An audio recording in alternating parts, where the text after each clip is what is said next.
First, I want to thank Prime Minister Modi for bringing us together. The energy and ambition in this room and across India are incredible. I've been spending the last few days meeting with Indian builders and enterprises, and the energy to build together here is palpable, unlike anywhere else. This is the fourth AI summit we've held since the tradition was initiated at Bletchley Park back in 2023, which I still remember. And in those 2.5 years, the advances in the technology have been absolutely staggering.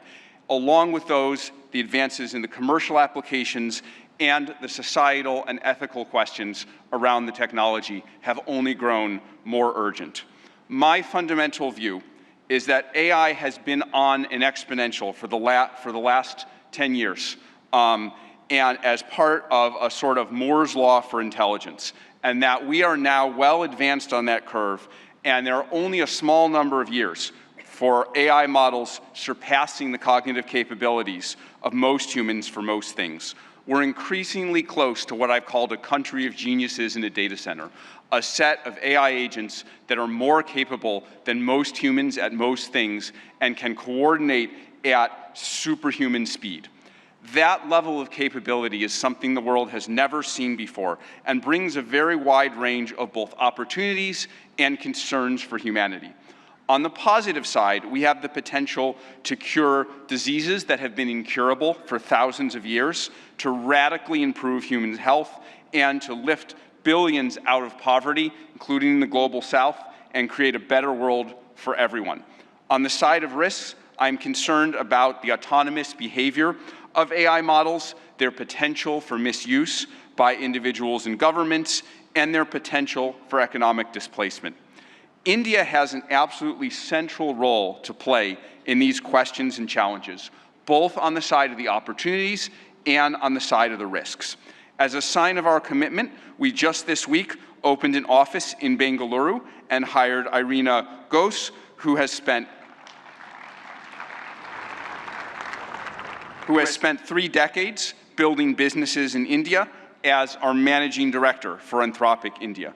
We've also announced partnerships with major Indian enterprises this week, including Infosys and others. On the opportunities, one dynamic that we have observed is that technology and practices pioneered in India have historically set a standard for the global south and have helped to diffuse technology and humanitarian benefits through the global south. We're therefore we have been partnering with for several months, nonprofits such as the XStep Foundation, Pratham, and Central Square Foundation to use our models to advance digital infrastructure, education, agricultural efficiency, and health, in the hopes of spreading AI's benefits across the global south, starting with India and diffusing out to the rest of the global south.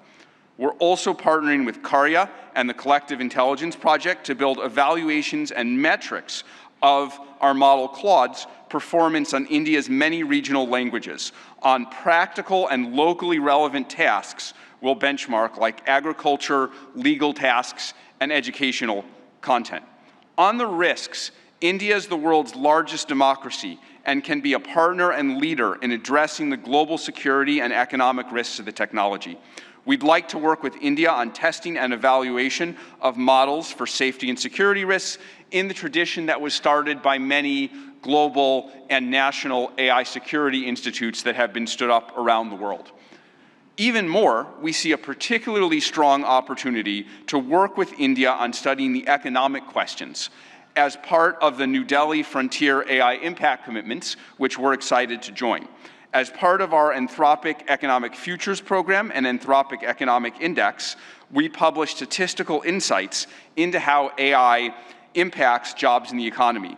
We're excited to increasingly share this information, exchange information with the Indian government to share insights and inform evidence-based policymaking, convene meetings with economists, labor leaders, and policymakers to adjust, to adapt to the economic impacts of AI.